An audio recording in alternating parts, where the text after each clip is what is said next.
Vou pedir para vocês me confirmarem que vocês estão vendo o material. Está aparecendo já? Sim, professor. Beleza, então. Ok. Hoje a gente vai falar de um assunto que é um pouquinho chato, eu já vou avisando, tá? Mas ele é extremamente importante, porque é um assunto que vai determinar, na verdade, assim, se o medicamento que você manipulou ele vai ser entregue corretamente ou não vai ser entregue corretamente para o paciente. E, por consequência, né, se você der uma importância para isso que a gente vai conversar hoje, você vai fazer o produto certo e você vai ter, então, o seu cliente, seu usuário, tomando o medicamento correto e, dessa forma, tendo o melhor resultado. Se a gente for negligente, displicente nesse momento, pode ser que a gente entregue um medicamento não muito bom para o paciente. De repente, posso entregar um medicamento com uma dose abaixo da dose que deveria ser, ou uma dose acima, né? Por consequência, isso vai acarretar problemas para o meu usuário, para o paciente. E dessa forma, isso pode ser bastante grave. Então, é importante que vocês prestem bastante atenção nisso, fique muito claro isso para vocês, porque realmente é bastante importante. Parece chato, parece aquela coisa meio chovendo molhado, repetir algumas coisas que provavelmente vocês já ouviram anteriormente, mas que aqui vai fazer uma diferença bastante grande. Então vamos lá. Vou colocar aqui para compartilhar. Então hoje a gente vai falar de operações farmacêuticas. Na verdade, essa aula ela vai durar 2 ou 3 semanas. Então, esse mesmo material vai aparecer mais de uma vez lá no Ava para vocês, tá? Então, cuidado na hora de baixar o material, porque muitas vezes um grupo de slides aí é usado em 2, 3 aulas. Mais para frente, a gente vai ter um grupo de slides que vai ser usado em pelo menos umas 6 aulas. Então, tome um pouquinho de cuidado para de repente não começar a baixar sempre a mesma coisa, tá? Mas sempre o material vai estar lá, por mais que ele seja repetido várias semanas seguidas, para que, né, caso alguém não tenha tido acesso por algum motivo, tá ali para baixar naquele momento. Deixa eu abrir aqui que chegou mais gente. Então, hoje a gente vai falar das chamadas operações farmacêuticas. Então, o próprio nome já diz, né? São várias operações que a gente utiliza no dia a dia da gente. Vendo esse processo que está acontecendo ali no desenho, a gente vê um processo de destilação, né? A gente destila lá na farmácia de manipulação? Sim. Um dos processos de purificação de água pode ser a destilação, pode ser outro processo, tem um processo de filtração, membrana filtrante e tal, mas pode ser um processo de destilação para obter, então, água pura para manipular os produtos. Esse é um dos processos. E dentro desse processo aqui, só que aqui é uma representação, né, de uma experiência, eu pegando água salgada, né, fazendo o processo de destilação e tendo como resultado final água pura, pelo processo de destilação. Mas só aqui a gente tem várias operações que a gente chama de operações farmacêuticas. Vou mostrar algumas para vocês, para que vocês possam, então, entender quando eu falo de operações farmacêuticas, que são várias fases, muitas vezes dentro de um processo. Então, assim, Aqui do lado direito, eu tenho um recipiente com água, certo? Espera aí que chegou gente de novo. Tem um recipiente com água. Embaixo desse recipiente, o que a gente tem? A gente tem um bico de Bunsen, um aquecimento. Então, quando eu faço um aumento de temperatura, estou aquecendo o material, eu estou fazendo uma operação farmacêutica. Então, o aquecimento pode ser uma operação farmacêutica. Quando essa água evapora e ela passa por um destilador e ela se transforma novamente em água, ela deixa de ser vapor e se transforma em água, é um processo farmacêutico também. Quando eu recolho essa água, também é um processo. Espera aí que chegou mais alguém. E se eu medir essa água, é mais um processo. Eu comentei com vocês na aula passada, por exemplo, os processos, né, de produção de um creme, produção de uma cápsula. Vamos falar da cápsula. Então, cápsula. Quantas operações eu vou me utilizar para conseguir fazer uma cápsula? Várias operações diferentes. Então, são várias etapas que eu tenho que seguir. Então, primeiro, eu vou ter que pesar o princípio ativo, eu vou ter que pesar os recipientes, eu vou ter que pesar os adjuvantes, se tiver. Aí eu tenho 3, 4, 5 pós diferentes que eu vou. O processo de pesagem é uma operação farmacêutica, tá?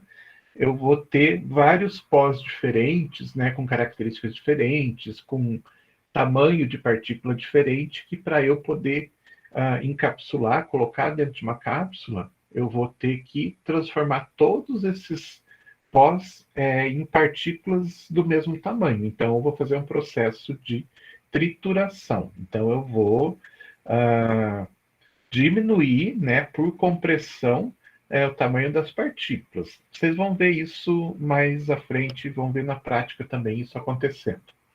Então, no final das contas, eu preciso ter aí todas as partículas do mesmo tamanho, porque se eu tiver partículas de diferentes tamanhos dentro de uma cápsula, essas partículas elas vão, pelo fato de elas terem tamanho diferente, elas vão ter características diferentes, elas vão demorar, né? Quanto maior a partícula, mais elas vão demorar para dissolver. Então, imaginem que o paciente tomou uma cápsula, a cápsula foi para o estômago, ali no estômago ela já começa aquele revestimento da cápsula, que é a gelatina, ele começa a absorver líquido e começa a se romper, porque ele começa a amolecer, e começa a liberar aquele pó que está ali dentro.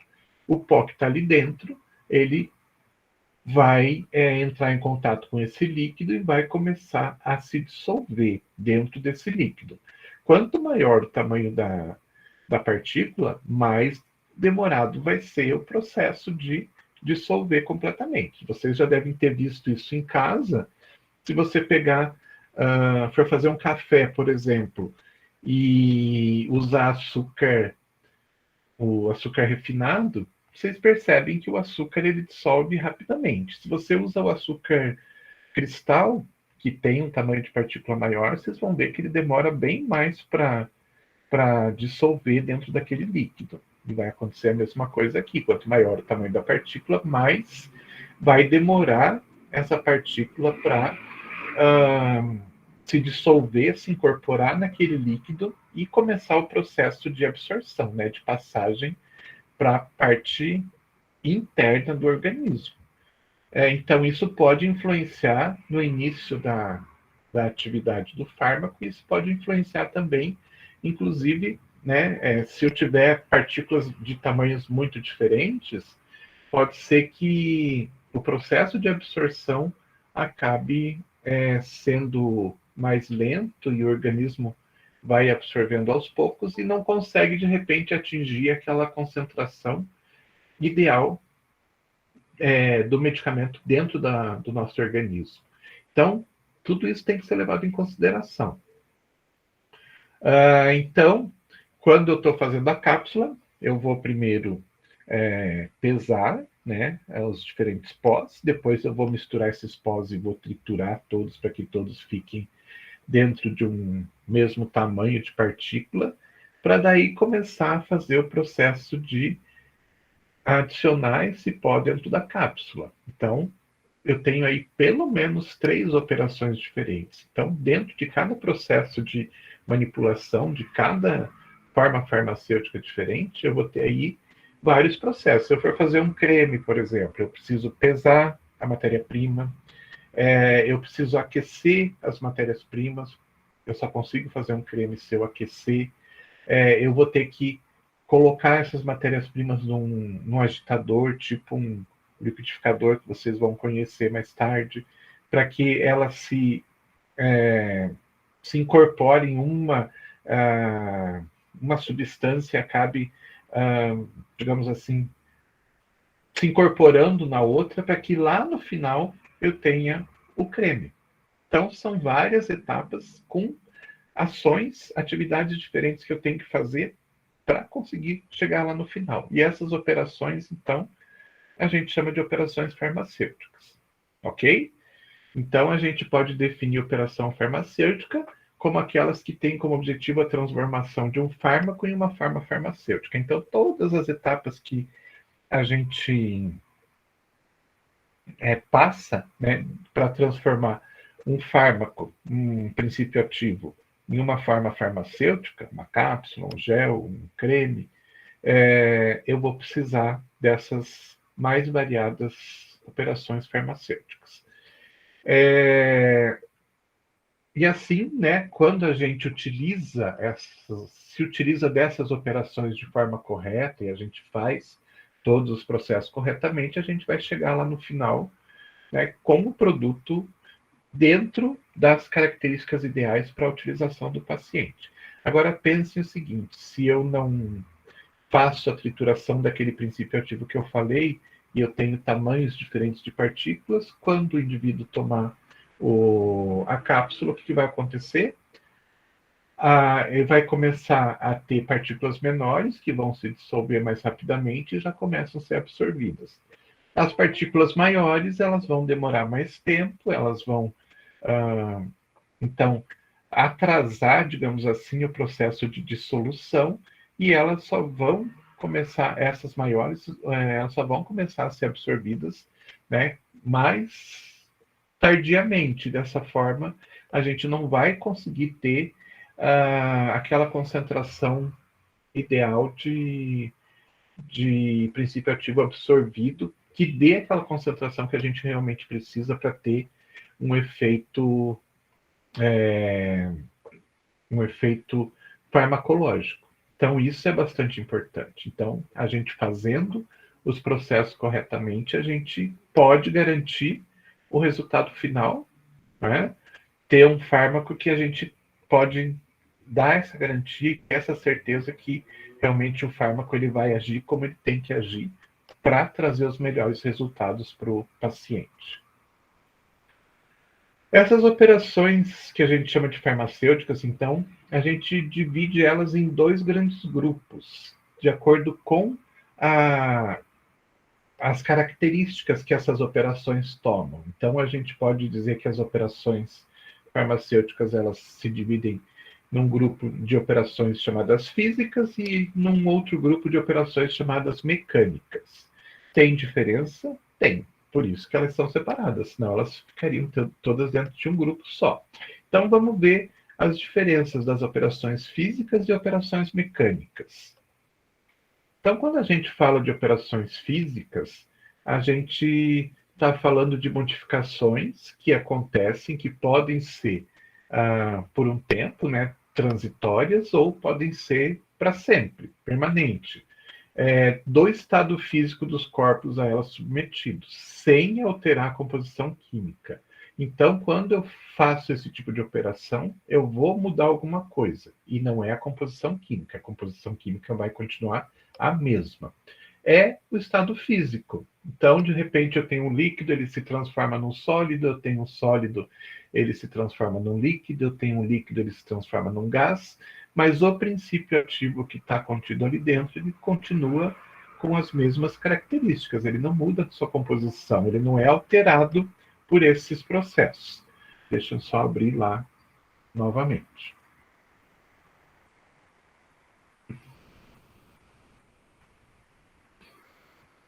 E dentro desse grupo ainda, a gente divide essas operações chamadas de físicas em dois grupos. A alteração que se dá é na temperatura ou é a intervenção de um líquido, a adição de um líquido, para a gente poder fazer essas operações físicas. E daí eu coloquei alguns exemplos aqui, alterações de temperatura, então processo de secagem, liofilização, destilação, fusão e cristalização. Esses são os mais comuns que, vamos dizer assim, esporadicamente a gente acaba utilizando dentro das farmácias de manipulação. Não são constantemente, mas são operações que, de tempos em tempos, a gente acaba se utilizando desses processos. Então, vamos ver cada um deles rapidamente. Processo de secagem. Então, é um processo simples que a gente conhece até do dia a dia da gente, né? Eu lavei uma roupa, eu coloco a roupa no varal para que aquela água, né, que está umedecendo aquela roupa evapore. E aqui muitas vezes a gente precisa disso. Um exemplo bem simples para que vocês entendam bem desse processo de secagem é quando a gente vê uma indústria de produção de sal. Vocês já devem ter visto, né, que a indústria de produção de sal, como que eles fazem o processo da formação do sal, da separação do sal? Eles usam água do mar. E como que separa esse sal da água do mar? É simples, eles pegam uma grande quantidade de água do mar, colocam em recipientes, como é um processo industrial, eles colocam em recipientes grandes, super grandes, colocam uma fina camada de água do mar e deixam ali o sol batendo em cima daquele líquido. O sol vai evaporando aquela água e de repente chega um momento que seca completamente aquela água e só fica o sólido ali dentro. E o sólido ali dentro é o sal, é o cloreto de sódio. E a gente utiliza, às vezes, esses processos dentro da farmácia de manipulação. Às vezes você precisa fazer um processo onde você faz, por exemplo, uma lavagem, precisa fazer um tipo de lavagem de um pó, e daí depois você precisa secar esse pó. Então, o que você faz? Muitas vezes você, então, lava esse pó, né, passa por um papel de filtro, sai praticamente todo o líquido, porém o pó fica ainda úmido. E a gente não quer nada daquela umidade, a gente não quer nada daquele líquido que está ali. Então a gente deixa ou secar naturalmente ou colocamos dentro de uma estufa, numa temperatura baixa, para que a temperatura não venha a alterar, né, aquele pó que a gente está secando, mas dessa forma a gente então consegue acelerar o processo de secagem. Então eu posso fazer deixar simplesmente secar a temperatura ambiente ali no ambiente, ele secando, evaporando, posso, mas só que isso vai demorar muito tempo, né? E a gente tem geralmente uma pressa bastante grande dentro da farmácia, então a gente acelera isso colocando dentro de uma estufa.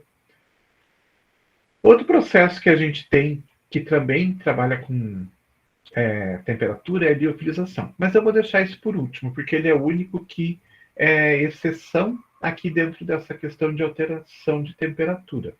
Todos os processos que a gente vai falar, a gente vai usar a temperatura alta, então a gente vai aquecer.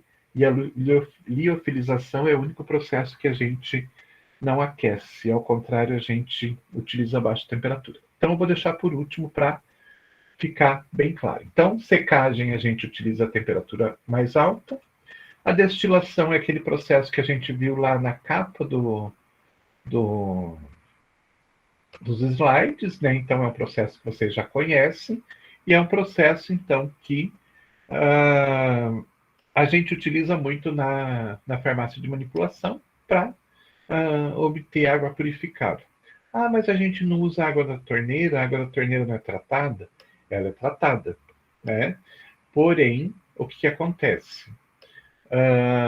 O caminho que essa água faz desde a Sanepar até a torneira da nossa casa e a torneira da farmácia de manipulação é um caminho muito grande e pode ser um caminho cheio de problemas, né? Então, a gente pode ter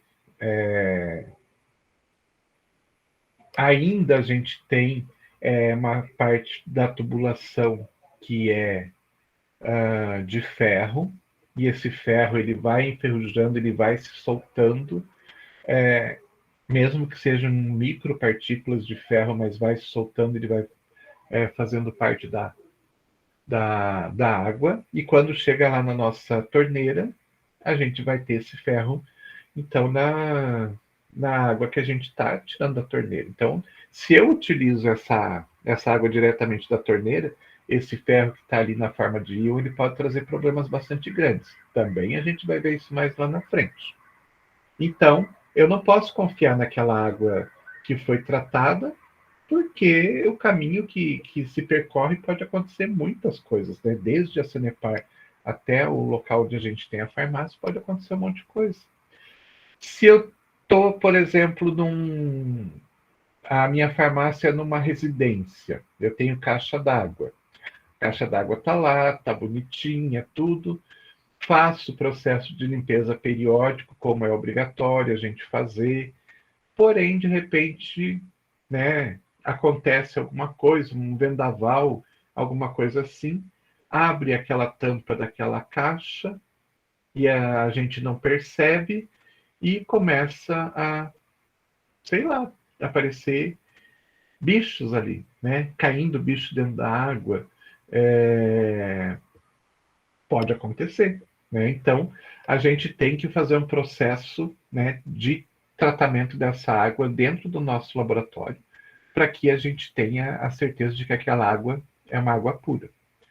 Então, ou a gente utiliza a destilação, ou como eu falei, a gente utiliza o processo de filtração dessa água com membranas filtrantes e tudo mais, mas a gente precisa desse processo. Então, a destilação ela é muito comum nas farmácias de manipulação. Talvez não tanto hoje, porque é um processo caro para fazer o resfriamento ali do condensador e tudo mais, a gente precisa de água corrente, então é muita água jogada fora. Hoje, né, mais do que nunca, a água está cada vez mais cara e o desperdício não deve acontecer. Então, a gente tem visto cada vez mais as farmácias de manipulação utilizando outros processos para fazer essa água purificada dentro da farmácia. Porém, quando a gente fala, por exemplo, de homeopatia, a maior parte das farmácias de manipulação homeopática, elas precisam fazer a destilação, né, o processo de purificação pela destilação. E daí tem que ser um destilador específico, tem que ser um destilador de vidro, são exigências da homeopatia. E daí a gente vê esse processo acontecendo com mais frequência.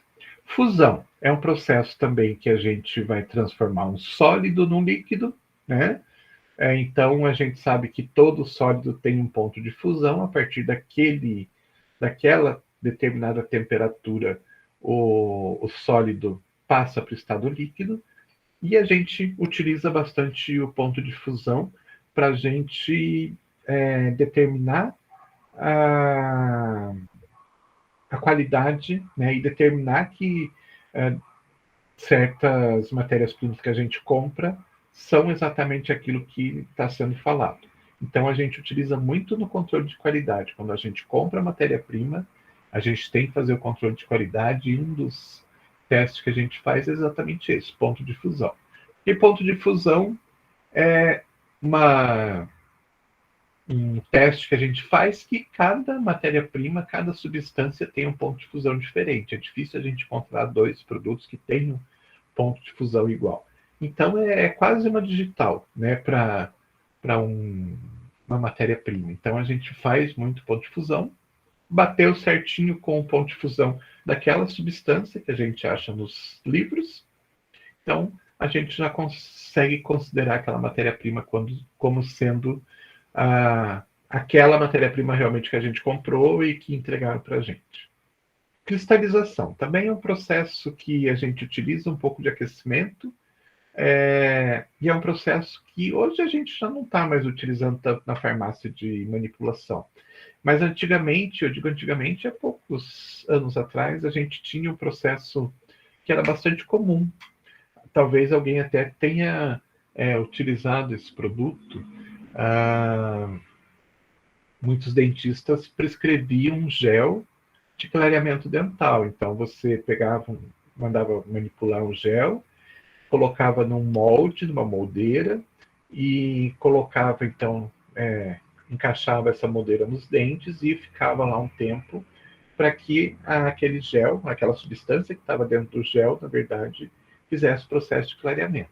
Era bastante comum. Hoje a gente já não vê tanto assim, já tem outras coisas que são utilizadas para clareamento e tudo mais.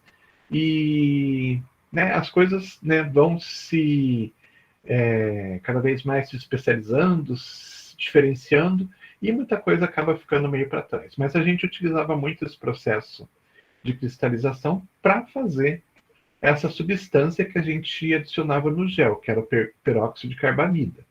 Então, peróxido de carbamida é uma mistura de água oxigenada com ureia. A gente faz o processo de solução da ureia na água oxigenada, utiliza a temperatura, e a ureia vai reagir com a água oxigenada e ela vai se transformar em outra coisa, que é o peróxido de carbamida, que começa a aparecer, primeiro é um líquido, a gente então dissolve a ureia sólido na água oxigenada líquido, forma uma soluçãozinha. E daí, quando a reação vai acontecendo, vai ocorrendo a formação, aparecimento de cristais, os cristais bem bonitos, inclusive, e esses cristais, então, são o peróxido de carbamida. Então, a gente fazia bastante, não faz tanto hoje, mas é possível ainda a gente ver esse processo de cristalização dentro das farmácias de manipulação. Nesse caso aqui, são duas operações, na verdade, porque a gente altera a característica do produto e também altera a composição química. Então, esse é uma exceção dentro dessa regra. Desculpem. E a liofilização, que eu deixei por último, é a única que a gente trabalha com alteração de temperatura, mas não aumentando a temperatura, não usando temperatura alta, não aquecendo. A gente, ao contrário, vai fazer um processo de congelamento. Alguém já ouviu falar de liofilização?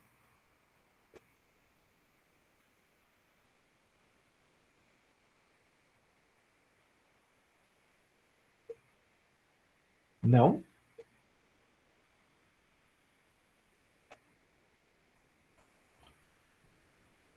Será que ninguém quer falar? Estão respondendo aqui. Não, né? Alguém pegou um frasco de penicilina, aquela que vem um pozinho dentro?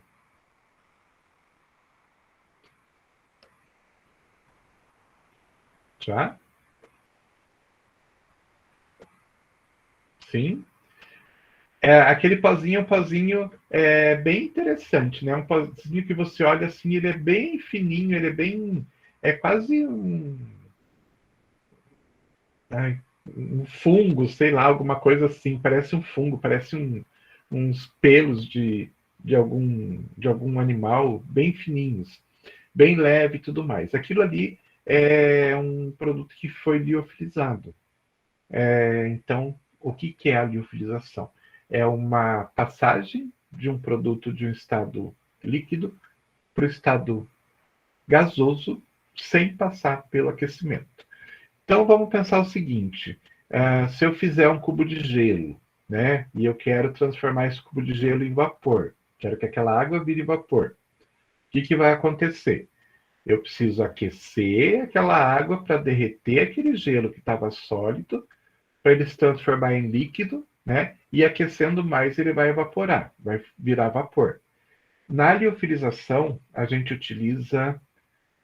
Deixa eu ver aqui. Tamar falou: faço reconstituição de controles para o laboratório no estado liofilizado.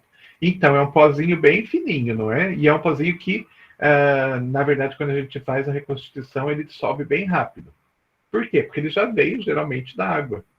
E a gente só fez um processo para tirar toda a água e dessa forma fazer a manutenção dele. Aí, quando a gente tira toda a água, a gente tira o, vamos dizer assim, a fonte de nutrição dos contaminantes. Então, os micro-organismos não conseguem crescer nesses produtos com facilidade porque falta água. Sem água, eles não vivem. E, nesse processo, a gente tira toda a água. Mas deixa eu voltar lá. Então, o que a gente faz? Então, a gente quer tirar um... eu vou pegar o exemplo da manga, por exemplo. A manga, a gente tem, inclusive, no mercado, vocês conseguem comprar a manga liofilizada. Tem dois processos para tirar a água da manga e fazer aqueles chips. Um é aquecer, né? Então você aquece, põe lá na estufa, vai evaporando a água, ela perde a água. Só que pelo fato de a gente utilizar a temperatura para tirar aquela água, ela perde alguns nutrientes também. E a liofilização é outro processo que também tem no mercado a manga liofilizada, tem abacaxi, tem outras maçã também. Que a gente então faz assim, a gente coloca a manga, né, na água, ou, né, se ela tiver muita água, nem precisa. A gente coloca dentro de um aparelho chamado liofilizador. Ali o que vai acontecer? Ao mesmo tempo que o liofilizador vai congelar, ele vai baixar muito a temperatura, acho que vai até menos 20 graus, se eu não me engano. Ele vai baixar muito a temperatura e vai, então, fazer o processo de congelamento. E, ao mesmo tempo, o aparelho ele faz um aumento de pressão ali dentro, estratosférico. E esse processo, então, de temperatura baixa com pressão extremamente alta, faz com que a água saia da manga, no caso, né? E se transforme em vapor direto, se transforme em gás direto, sem se transformar em líquido. Então, ela simplesmente evapora. A água evapora de uma vez daquele produto, sai toda a água, e no caso da manga, por exemplo, eu consigo manter todos os nutrientes, eu não perco absolutamente nada.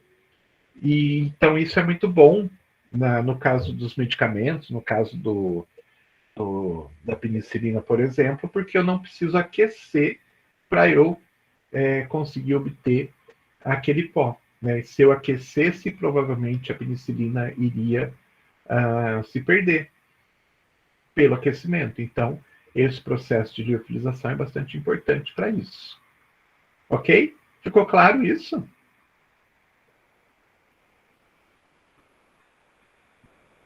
Ficou assim. Beleza, então. Aí eu pergunto, a gente faz isso na farmácia de manipulação? Não. Comprar um liofilizador é muito caro, é um equipamento muito caro.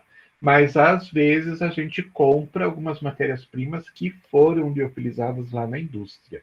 E daí a gente tem que aprender a trabalhar com esse material. Porque qualquer umidade que possa entrar em contato com esse material pode estragar esse material. Ok? Mas é um processo que é uma operação física, né, que a gente faz alteração de temperatura. E tem, então, os outros processos que a gente chama de operação física, que a gente não altera a composição química, né, só altera mesmo o estado do material, que é a intervenção de líquido. Então, é quando eu dissolvo alguma coisa, um sólido, num líquido. Ou até, né, em alguns outros casos, dissolver um líquido no outro líquido. É uma intervenção de líquidos também. Mas o processo, é uma operação física que ocorre esse processo de dissolução. Ok? E o segundo grupo são as operações chamadas mecânicas. O próprio nome já diz mecânica, vai exigir algum tipo de força, algum tipo de ação mais mais forte, vamos dizer assim.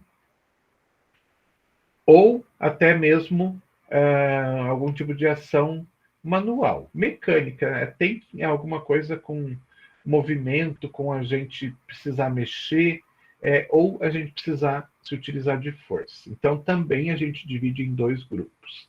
O primeiro grupo a gente chama de operação de separação, e o segundo grupo, operação de divisão. Operação de separação. A gente tem separação de sólidos, né? Mais de um sólido no mesmo material, e de sólidos em líquidos ou de líquidos immiscíveis. Vamos falar de sólidos. Dentro dos sólidos, a gente tem duas operações, a chamada triagem e a tamização. Triagem, o que é? Isso a gente não faz lá na farmácia de, de manipulação. Esse processo de triagem já aconteceu também lá na indústria, lá atrás. Então, vamos imaginar o seguinte, um fitoterápico. Vamos imaginar aqui que eu pudesse, por exemplo, até poderia, mas a gente não faz isso, porque tudo hoje tem que ser na praticidade. Mas eu pudesse comprar folhas de uma determinada planta e daí eu fazer o processo de trituração, transformar ela em pó lá na farmácia de manipulação.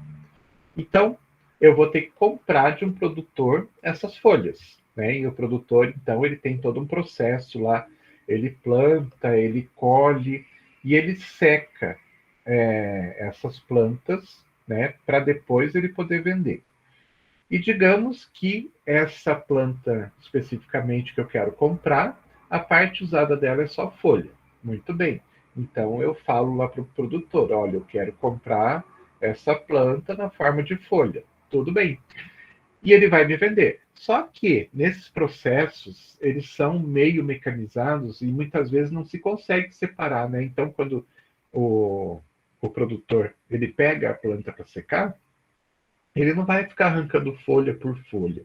Ele traz um talo grande, um pedaço grande, e depois, quando está seco, ele faz o processo de separação. Então, retira tudo que é folha e os talos são jogados fora.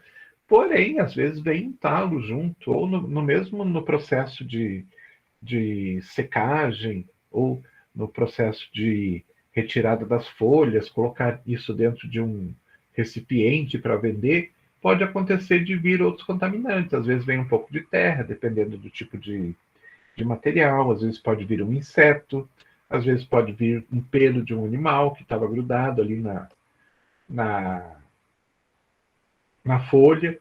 E, na verdade, né, se eu fosse fazer o processo de trituração na minha farmácia, eu ia ter que chegar lá e fazer isso que a gente chama de triagem. Por mais que ele tenha separado lá e tenha feito uma triagem inicial, quando chegasse ali na farmácia, eu ia ter que olhar folha por folha, tirar tudo que é talo que veio junto, se veio um inseto jogar fora, se veio um pelo também, se veio folha que não é dessa planta também.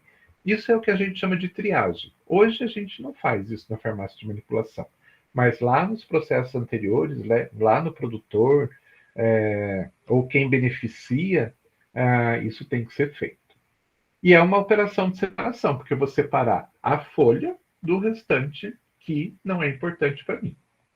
Outro processo de separação que a gente tem é chamado de tamização. Alguém já ouviu falar em tamização? Sabe o que é?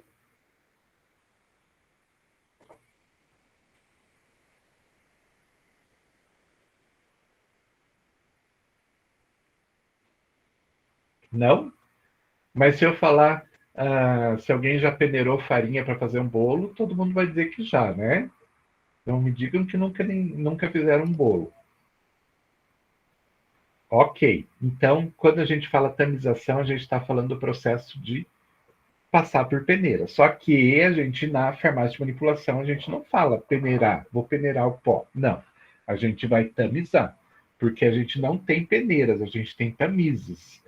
São diversas peneiras diferentes, né? Mas são diversos tamizes diferentes que eles têm aquela malha, né? Que faz a separação do pó pelo tamanho e tudo mais, que muitas vezes retém alguma coisa porque está com um tamanho muito grande. A gente tem, então, um conjunto de tamizes que tem essas malhas de tamanho diferentes para que a gente consiga separar os pós dentro de um certo tamanho de partícula. Então, se eu quiser, né, e precisar de uma partícula muito pequena de um pó, eu vou ter que triturar esse pó e passar por esse tamiz, né? E se ficar alguma coisa retida, eu vou ter que voltar a triturar até que todo o pó passe por esse tamiz. Então, é um processo de separação. Ele separa as partículas grandes, retém as partículas grandes e permite que as partículas pequenas passem por aquele tamanho de buraco que tem dentro daquele tamiz. E dessa forma a gente faz a separação do grande com o pequeno. Tranquilo? E daí a gente tem também como operação de separação, né, separação de sólidos em líquidos. A gente pode então fazer várias ações diferentes para fazer essa separação, ou de líquidos que não se misturam. Então, líquido que não se mistura, a gente faz aquele processo de decantação, né, ou separação, né, usa o decantador. E vocês lembram, né, separar água de óleo, por exemplo. Eu tenho um equipamento específico que eu consigo separar totalmente. Se eu tenho um sólido que está dissolvido num líquido, como é o caso do sangue, por exemplo, que eu tenho lá as figuras sólidas dissolvidas ali no plasma, eu posso fazer um processo de centrifugação. Centrifugação vai fazer o quê? O equipamento vai girar, girar, girar, girar, e tudo aquilo que for mais pesado vai para o fundo dos tubinhos, e o que for mais leve vai ficar na parte líquida. E dessa forma a gente consegue separar sólido de líquido. Filtração também é um processo onde eu tenho um sólido que ele não está dissolvido no líquido, mas eu quero separar aquele sólido, né, e deixar líquido de um lado e o sólido de outro. Eu uso o processo de filtração, faço filtração por papel de filtro, por exemplo, ou outras formas, mas o papel de filtro é um dos mais comuns. E tem o processo que a gente chama de clarificação, que também é um processo que a gente não utiliza muito na farmácia de manipulação. Antigamente utilizava mais, mas assim, eventualmente pode acontecer de eu fazer um líquido, né, alguma substância líquida, um líquido totalmente transparente, e na hora que eu coloco, por exemplo, uma essência, né, para dar aquele cheirinho bom para o produto, ele ficar um pouquinho turvo. Às vezes, excesso de essência pode fazer com que o produto fique turvo. Aí, o que eu faço? Hoje, a gente faz assim. Então, eu pego esse líquido que está turvo, coloco um pouco de talco farmacêutico, misturo bem, agito bem aquilo, e o talco acaba retendo o excesso de essência. Então, eu faço esse processo, né, de misturar o talco ali, daí passo por um filtro de papel, o talco fica retido com aquele excesso de essência e o líquido que é filtrado, ele fica transparentezinho, bem bonitinho de volta. Antigamente, a gente fazia um processo um pouco diferente e por isso que ficou esse nome de clarificação. E quando acontecia isso, ao invés de usar o talco, os farmacêuticos usavam clara de ovo batida em neve. Então, batia a clara em neve, misturava dentro do, do líquido e deixava a clara de neve subir para a superfície. Ela subindo para a superfície, ela carregava tudo com ela, tudo aquilo que estava deixando o líquido turvo. E depois você só tirava essa parte da superfície. Hoje não se usa mais isso, né? Mas antigamente era assim que acontecia. Essas são as operações de separação e as operações de divisão podem ser de sólidos ou de líquidos. De sólidos, então, é a divisão, né, de tamanho mesmo, e de líquidos é um processo que a gente chama de emulsificação. que é a diminuição de tamanho de partícula até transformar aquilo numa emulsão. Não quero dar muito spoiler, mas uma emulsão é aquilo que a gente faz quando a gente vai fazer um creme, uma loção cremosa, qualquer coisa assim do gênero, que é uma mistura de água com óleo, que daí eu faço um processo de aquecimento. Então vejam só, várias operações diferentes, né? Aquecimento, agitação para diminuir o tamanho das gotículas, para que elas acabem fazendo o processo de emulsão. Não vou falar muito sobre isso agora. Mas, então, é um processo que a gente tem dois líquidos, né? Água e óleo, dois líquidos diferentes, que a gente divide aqueles dois líquidos em pequenas gotículas, em partículas muito pequenininhas, para que elas façam o processo de emulsão. Mas não vamos falar muito agora. E divisão de sólidos, então, pode ser desde uma divisão grosseira, como eu comentei para vocês ali atrás, né? Se a gente comprasse a folha da planta, né, e fosse fazer um processo de transformação dessa folha em um pó, a gente começaria fazendo uma divisão que a gente chama de grosseira, que seria então pegar a folha e começar a cortar ela em pedaços menores. De repente usar uma tesoura, tudo mais, para transformar em tamanhos menores. Depois disso, a gente colocaria dentro de um recipiente e a gente começaria o processo que a gente chama de pulverização, ou seja, transformação em pó, né? Pulverização está ligado com o pó. Aí seriam 3 processos, dependendo até do tamanho de partícula que eu quero. Contusão, que seria... bom, todo mundo aqui já deve ter visto fazer caipirinha, né? A gente utiliza um recipiente e utiliza como que a gente chama aquilo? Bom, dentro da farmácia de manipulação, a gente chama de pistilo. Eu não lembro o nome que a gente dá para aquele negocinho socador, né? Então, se eu simplesmente ficar batendo naquele material, ele vai se transformar num pó grosseiro. E esse processo de ficar batendo assim, a gente chama de contusão. Se eu começar a esfregar com o pistilo ou com o socador ali,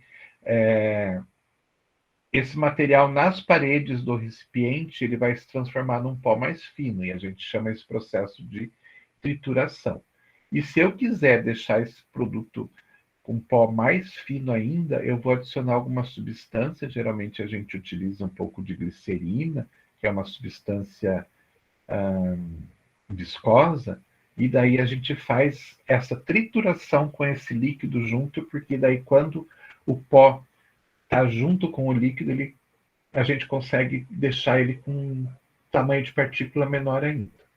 Mas isso tudo a gente vai ver lá na frente, só para vocês terem uma noção, então, dessas operações mecânicas mais comuns que a gente tem. Porém, como eu comentei, algumas a gente utiliza mais, utiliza menos, mas a gente tem dentro da prática farmacêutica, no dia a dia da farmácia, 3 operações que são fundamentais, que é a pesagem, a tomada de volume e a mistura, que está ligada com esse processo de trituração que a gente falou. E esses 3 são os pontos principais para que você faça um medicamento de qualidade, né? E que você possa garantir que o seu cliente vai tomar o medicamento e ele vai obter vamos dizer assim, o melhor do medicamento. Ele não vai, de repente, nem tomar uma dose abaixo do esperado e nem uma dose acima do esperado. Mas se eu começo a fazer uma pesagem de qualquer jeito, vocês, né, podem imaginar que se eu começar errado, não vai dar certo lá no final. Então, é bastante importante que a gente faça todo esse processo de uma forma muito correta, muito atenciosa, para que a gente, então, tenha um resultado final que a gente possa garantir a qualidade. Então, pesagem, né, tomada de volume seria medição de volume, e mistura, principalmente quando a gente vai falar de mistura de pós, são extremamente importantes. Mas não é só mistura de pós, mesmo mistura de um pó num líquido para dissolver um pó num líquido, ou uma mistura de líquido em líquido, a gente tem que fazer um processo de agitação que seja, né, bastante adequado. Então, como eu já falei, né, os dois têm que ser feitos com muita precisão, com muita exatidão, porque pesagem e tomada de volume são fundamentais para a gente ter lá no final um resultado adequado. E dessa forma a gente vai ter, então, lá na frente, como eu comentei com vocês, né, quando o medicamento começar a ser liberado dentro de uma cápsula, por exemplo, se eu pesei corretamente, né, se for um líquido, se eu medir o líquido corretamente e se eu fiz a mistura de forma correta, eu vou ter uma absorção desse produto de forma correta. Agora, se algum desses pontos eu não levei muito em consideração, pode ser que lá na frente eu não tenha, então, toda essa exatidão, e dessa forma pode ser que o paciente sofra um pouco por essa falta de exatidão. A pesagem, né? Então, a pesagem é um processo que ele precisa ser bastante preciso, porque a gente vai estar trabalhando diretamente com o princípio ativo, né? Então, se um médico, né, ele faz uma prescrição lá, ele pede para você colocar 50 miligramas de um determinado princípio ativo em cada cápsula que você vai fazer, é isso que você precisa fazer, né? Não é para pesar 51, não é para pesar 60, não é para pesar 45, é para pesar 50 para cada cápsula, né? Então, a pesagem é fundamental para isso. Então, a proporção ali é fundamental. Tá, mas o medicamento não é só o princípio ativo, né? Digamos que eu tenha lá para fazer uma cápsula, um princípio ativo, e como ele está numa concentração muito pequena, uma quantidade muito pequena, eu preciso preencher a cápsula com uma substância inerte ali, só para dar volume mesmo, né? Se eu peso essa substância inerte numa quantidade errada e misturo com o princípio ativo, o volume final, né, e o peso final vão dar diferentes. Então, não é só no princípio ativo que eu tenho que tomar cuidado, é todos os componentes da formulação têm que ser bastante precisos. Ah, mas não pode errar uma casa depois da vírgula? Cada matéria-prima tem as suas características. Tem algumas substâncias que não influencia muito essa variação, porém tem substâncias que essa variação influencia. Então a gente precisa conhecer as substâncias, entender cada uma delas, né, como que elas se comportam, e se de repente um pouquinho a mais, um pouquinho a menos vai influenciar ou não, ok? Falhas que podem acontecer no processo de pesagem. Então, uma das primeiras falhas que pode acontecer, ela está ligada com a própria prescrição. Às vezes o próprio prescritor, ele não tem muita certeza de como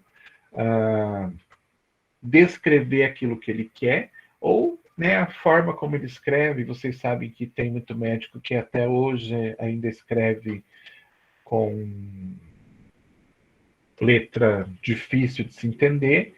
Às vezes, né, a gente pode ter interpretação errada, exatamente porque a gente, né, o prescritor não escreveu de uma forma muito clara. Então, algumas questões que podem trazer problemas. Deixa eu pegar a caneta aqui.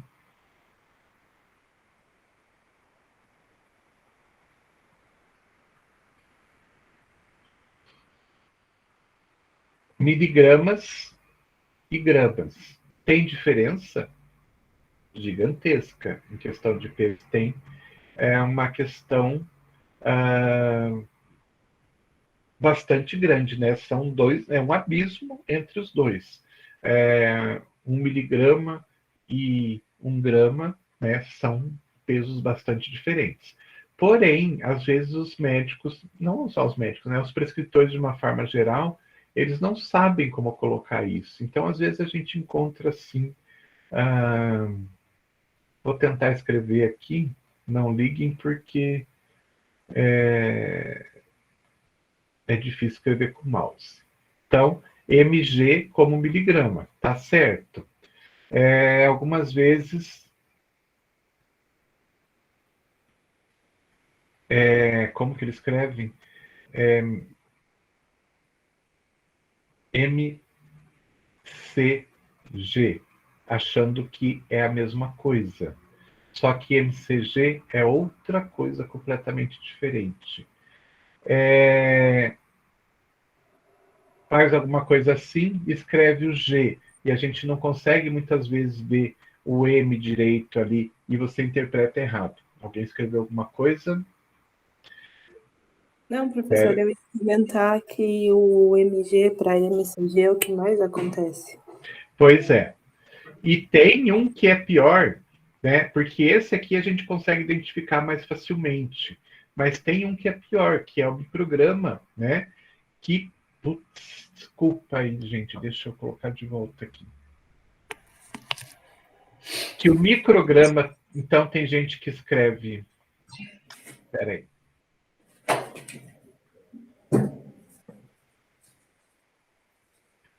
Como micra, né? E o grama, micrograma. Daí tem gente que escreve também MCG para dizer que é micrograma. E às vezes esse MCG, quando o médico está com pressa, ele escreve uma coisa assim que a gente nem consegue ver o C. E a gente interpreta muitas vezes como miligrama. Então, a questão de interpretação pode trazer muitos problemas. Por isso que é importante que o farmacêutico ele faça uma análise de todas as prescrições, né? E o farmacêutico acaba, né, com o passar do tempo, ele acaba já só de olhar, ele já percebe quando os erros acontecem. Às vezes, pela própria matéria-prima, né, a gente já sabe qual que é a faixa de utilização, e daí a gente consegue barrar e, dessa forma, evitar que o produto seja feito de forma errada. Antigamente, e eu vou falar de antigamente, década de 2000 e pouco, mais ou menos, a gente teve bastante problema, principalmente com os hormônios, que muitas vezes são utilizados na faixa de microgramas. E a gente tinha um problema bastante comum, que era falta de conhecimento do farmacêutico, falta de conhecimento mesmo. A gente chegou a ter alguns casos no Brasil de cápsulas de hormônios que tinham 4.000 a 5.000 vezes mais hormônio do que deveria ser. Então, vários casos aconteceram de pessoas que tomaram não só hormônio, mas outras coisas também, mas no hormônio fica mais evidente, porque ao invés de pesar microgramas, os farmacêuticos pesavam miligramas, né? Por desconhecimento mesmo. Vinha lá uma letra muito ruim do prescritor, e o farmacêutico, por desconhecer, inclusive, as faixas de utilização dos determinados hormônios, interpretavam de forma errada e levavam isso para frente, isso era manipulado, e o paciente acabava tomando esse medicamento 5.000 vezes superior àquilo que ele tinha necessidade. Então, a primeira falha que a gente tem aí do processo de pesagem não é nem o processo de pesagem em si, é a própria prescrição, né, que ou está difícil de interpretar, ou, né, foi descrita de forma errada, ou, né, o próprio farmacêutico hoje que faz análise das prescrições deixa passar. Não deveria, mas pode acontecer. Então, aí é o primeiro ponto de atenção que a gente tem que ter. Segunda falha é a questão dos princípios não, das matérias-primas que elas não vêm na forma pura, elas vêm na forma de sal. O que acontece? O médico prescreve lá, vamos pegar aqui a fluoxetina, que é o mais, né, que já está ali, né? Fluoxetina, o médico coloca lá na prescrição que ele quer 20 miligramas por cápsula, né? Muito bem. Ou seja, ele quer 20 miligramas de fluoxetina em cada cápsula. Porém, a gente não consegue comprar fluoxetina pura, que a gente chama de fluoxetina base. Não consegue e não convém também, porque ela é difícil de solução e tudo mais. Então, a gente compra a fluoxetina na forma de sal, geralmente na forma de cloridrato, né? Então, é um sal da fluoxetina. Tem uma diferença aí. O médico quer a fluoxetina base, né? A fluoxetina base tem um peso molecular de 309,33. E quando eu compro a fluoxetina cloridrato, ela tem um peso molecular de 345,79. Por quê? Porque ela tem lá a fluoxetina base, né? E nela tem ligado lá um radical. Opa! Vou colocar aqui como se fosse ácido mesmo, COH, tá? Ou seja, tem alguma coisa, entre aspas. Gente, tem alguém com o som ligado e está fazendo barulho. Tem uma olhadinha aí quem é. Então, o que acontece? Tem a fluoxetina lá na composição, porém tem alguma outra coisa grudada nela, que tem um certo peso. Então, vejam aqui a diferença de 309 para 345, tem aí uma diferença, né? E se eu for pegar essa fluoxetina, né, que eu consigo comprar, e pesar exatamente 20 miligramas para colocar na cápsula, o que vai acontecer? Eu estou colocando uma quantidade menor. Por quê? Porque eu não estou colocando 20 miligramas de fluoxetina base, estou colocando 20 miligramas de fluoxetina cloridrato, que é um produto mais pesado. Então, na verdade, eu estou colocando, digamos aí, hipotético isso aqui, tá? 19 miligramas da fluoxetina e 1 miligrama desse radical que vem junto grudadinho. Então, na verdade, eu estou colocando uma quantidade menor do princípio ativo, né, que foi solicitado. Então, tem que tomar muito cuidado com isso. A gente tem, então, muitas vezes o prescritor, sempre ele vai pedir, né, aquela concentração da substância base, porém a gente só consegue comprar o sal daquela substância. Então, a gente tem que descontar esse radicalzinho, né, esse peso desse radical que está grudado na fluoxetina base ou em outra substância, né, que também seja na forma de sal. Daí o que a gente faz? A gente faz um cálculozinho básico, dividindo o peso molecular da base pelo peso molecular do cloridrato, e vai me dar um determinado valor. No caso aqui, é 1,12. Então, isso quer dizer o quê? Que eu vou ter que multiplicar a quantidade por esse fator que a gente chama de fator de correção ou de conversão, para eu saber exatamente quanto que eu tenho que pesar para conseguir pesar aquela quantidade que o prescritor pediu. Então, ele pediu 20 miligramas, né? Então, eu vou ter que multiplicar pelo 1,12 e vai me dar um valor X lá, que eu não sei de cor aqui agora. Deixa eu fazer rapidinho.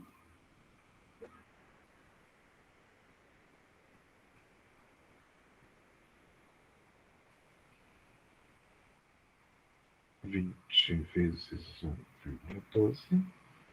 Então, na verdade, eu vou precisar pesar 22,4 miligramas para ter as 20 miligramas que ele pede, ok?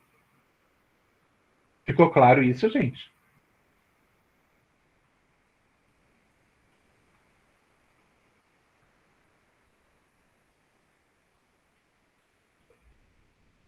Meu Deus, esse silêncio me mata. Ficou claro ou não? A gente está respondendo no chat, professor. Ah, é que eu não consigo ler no chat. Eu tenho que sair da página aqui. Tá claro. Tá bom, então. Mas se não tiver, falem, que a gente explica de novo, tá? Essa é uma das falhas, a gente não fazer essa correção da matéria-prima, né? E utilizando, então, uma matéria-prima, geralmente na forma de sal, né? Que vai ter um peso maior. Então, a gente tem que descontar esse peso. Quando eu peso a matéria-prima, eu tenho que descontar o peso daquilo que não interessa para a gente. Então, nesse caso aqui, fazendo esse fator, né? Multiplicando a quantidade que foi pedida pelo fator, vai me dar 22,4. Dentro desses 22,4, então, 20 são de fluoxetina e os 2,4 é do radicalzinho que está ali só atrapalhando a vida da gente, tá? Outro problema é hormônio também. Hormônio geralmente é na faixa de microgramas, né? E eu não consigo, eu não tenho balança que pese em microgramas. A balança que eu tenho, né, que eu tenho acesso. Tenho balança que pesa microgramas? Tenho, mas é uma fortuna tão grande que uma farmácia de manipulação não tem condições de comprar. Então, a gente compra balanças que estão dentro de um determinado parâmetro de preço, que já são caras, e para resolver esses problemas aqui, a gente utiliza de um truque, que seria mais ou menos o seguinte. Digamos que esse hormônio T3 aqui, ele venha na forma de microgramas, né? E então eu vou ter que dar peso para esse hormônio para que eu consiga pesar ele. Então, o que eu faço? Eu pego um recipiente, vamos dizer que eu coloco ali. Aqui já está a diluição que a gente precisa, 1:100. Ou seja, o que eu faço? Eu pego 1 grama, né, deste hormônio e adiciono mais 99 gramas de uma substância inerte que eu vou colocar ali só para dar volume. Só para que chegue lá no final eu tenha 100 gramas dessa mistura e eu sabendo que nessas 100 gramas eu tenho 1 grama de hormônio. O restante é só uma substância inerte para dar volume. Daí o que acontece? Tenho 100 gramas, né? Então, tem 100 gramas colocado aqui dentro, sendo 1 grama do hormônio e 99 do agente para dar volume. Então, assim, esse 1 grama ele está totalmente disperso, porque eu misturo muito bem, né, dentro dos 99 gramas do produto inerte. Isso quer dizer o quê? Que se eu tomar uma porção aqui, pego uma porção lá, são 100 gramas, né? Se eu pego uma porção de 10 gramas dessa mistura, eu tenho a certeza que ali dentro eu vou ter uma porção, né, deste hormônio aqui dentro. Quanto que eu vou ter aqui?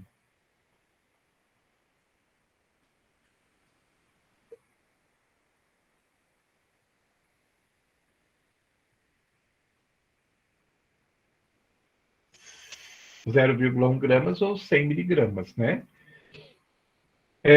E dessa forma, eu consigo, né, pesar agora esse material para conseguir pegar uma concentração bastante pequena desse hormônio. Então, como ele está misturado ali dentro e muito bem misturado, eu sei que se eu pegar uma porção maior, eu vou ter uma porção X desse hormônio ali naquele meio. E dessa forma eu consigo, então, pesar a quantidade que eu preciso. Lembrando que está nessa diluição de 1 para 100. Então, eu vou ter uma parte do hormônio a cada 100 partes que eu pegar. Tá certo?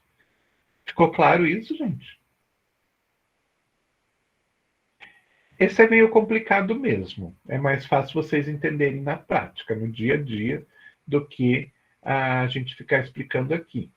Mas é isso, a gente faz então um processo a gente chama de diluição também, né? Eu não gosto muito desse termo, porque parece que eu estou, na verdade, diminuindo a concentração do produto, mas é um processo que a gente chama então de diluição, para que a gente possa, então, né, ter essa proporção correta, né? A gente saber qual que é essa proporção e a gente saber que se a gente tomar uma parte daquela mistura ali, a gente sabe exatamente quanto tem do hormônio ali dentro. Então, se eu preciso de uma certa quantidade de hormônio, por essa diluição, eu consigo saber quanto que eu pego dessa mistura para conter aquela quantidade X do hormônio. Tranquilo? Esse, se vocês falarem que não está muito tranquilo, eu vou entender, porque realmente ele é meio complicado. Mas também a gente vai voltar a ver isso mais à frente, tá? Mais um probleminha, e daí a gente para por aqui hoje, para não encher a cabeça de vocês demais de coisas diferentes. É a questão de que muitas vezes a gente compra matéria-prima que ela já não vem pura, ela já vem, digamos assim, diluída do fornecedor. Então, o que acontece? Por algum motivo, a vitamina E ela não vem pura para a gente, ela não chega pura. Ela já chega lá da empresa que produz essa vitamina E em algo mais ou menos assim: 50% é vitamina E. Então, vem escrito lá no laudo, que é um documento que acompanha toda a matéria-prima, né, que dá as características do produto, lá já está escrito assim: a vitamina E vem numa proporção de 50%. Geralmente, no próprio rótulo também já vem escrito isso. Isso quer dizer o quê? Se eu pegar essa vitamina E, era para ser bem no meio, ela está 50%. Isso quer dizer que metade, né, 50% é vitamina E de verdade, e a outra metade é um agente que foi utilizado ali para dar volume. Por quê? Não sei, mas ela vem assim. Então, fica muito claro que quando eu, por exemplo, quero vem lá numa prescrição que é para eu colocar numa cápsula 1 grama de vitamina E, o que eu vou ter que fazer? Eu tenho que imaginar o seguinte: 1 grama de vitamina E, na verdade, é meio grama de vitamina E de verdade e meio grama de um diluente, né? De uma substância ali para dar volume. Então, se eu preciso pegar 1 grama, eu tenho que pegar o dobro disso aqui. Porque se eu pegar 2 gramas, o que eu vou ter? Eu vou ter um de vitamina E e um de diluente, ok? Então, para eu ter 1 grama, eu tenho que pegar o dobro, porque ela é a 50%. Beta-caroteno, ele vem a 10%. Daí a gente usa até um fator que a gente chama de fator 10, no caso, né? Que isso quer dizer o quê? Se eu for pegar o beta-caroteno, dividindo isso aqui em 10, uma partezinha é de beta-caroteno, o resto é tudo diluente. Então, para eu conseguir pegar 1 grama de beta-caroteno, eu vou ter que multiplicar por 10. Eu tenho que pegar 1 vezes 10.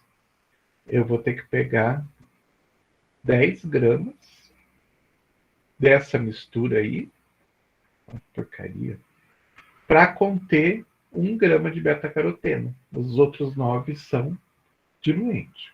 E no líquido também acontece isso. A gente tem um exemplo bastante comum, que é o ácido glicólico, que ele vem a 54% ou a 70%. O mais comum é 70%. Isso quer dizer o quê? Que para cada 100 ml desse líquido, somente 70 é ácido. Os outros 30 são diluente. E daí vem lá uma prescrição que o médico pede ácido glicólico a 10%, e ele pediu para eu fazer 100 ml, então eu teria que colocar 10 ml de ácido glicólico nessa preparação. Só que, se eu pegar 10 ml dessa preparação e colocar, desse ácido glicólico, colocar na preparação, na verdade eu estou colocando 7 ml de ácido e 3 ml de um diluente. Então eu tenho que fazer uma correção também desse volume para que eu possa realmente conter 10 ml de ácido glicólico. Então, para que eu consiga pegar 10 ml de ácido glicólico, eu vou ter que colocar na formulação 14,28 ml dessa solução diluída. Tá certo? Eu preciso compensar, né, essa parte desse líquido que não é ácido glicólico. Fica claro isso, gente?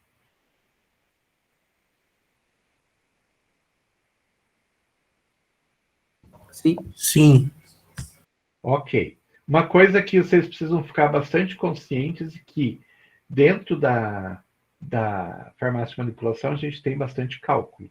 Porém, a gente resolve 99% dos cálculos com regra de 3. Então, sabendo regra de 3, vocês estão super bem, tá? A gente vai voltar a falar de cálculo? Vai. Vocês vão ver que a maior parte dos casos é regra de 3 mesmo, tá? E aqui a gente resolveria facilmente com uma regra de 3. Muito bem. Para não dar mais... descartar aqui. Não dar mais coisas para encher a cabeça de vocês hoje, vamos parar por aqui. E daí na próxima aula a gente volta. Tem mais algumas coisinhas importantes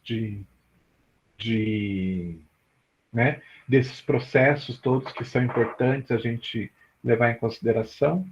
Mas vamos ficar por aqui hoje para não ser muita coisa num dia só e de repente vocês não aprenderem nada. É melhor aprender aos pouquinhos do que não aprender nada. Tranquilo? Muito bem. Então, um bom final de semana para vocês e até a semana que vem. Ah, só um aviso.